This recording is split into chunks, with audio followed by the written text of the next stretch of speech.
আমি আজকের এই বিজয়ে আমি সর্বপ্রথম আমাদের মা সাবেক প্রধানমন্ত্রী দেশনেত্রী বেগম খালেদা জিয়ার প্রতি শ্রদ্ধা জানাচ্ছি,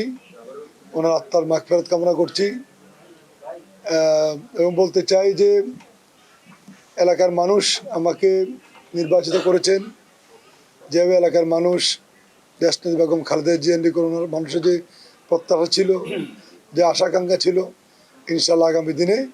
আমি বেগম খালেদা জিয়ার একজন প্রতিনিধি হিসাবে সেই প্রত্যাশা পূরণ করার চেষ্টা করব এবং আগামী দিনে আমার দলের চেয়ারম্যান তারেক রহমানের নেতৃত্বে একটি সুন্দর বাংলাদেশ,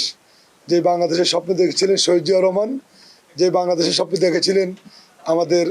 প্রিয় নেত্রী মরহুমা বেগম খালেদা জিয়া, সেই বাংলাদেশ যাতে আমরা প্রতিষ্ঠার জন্য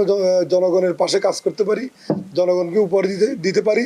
সেজন্য সকলের দোয়া চাই এবং সকলের সহযোগিতা চাই।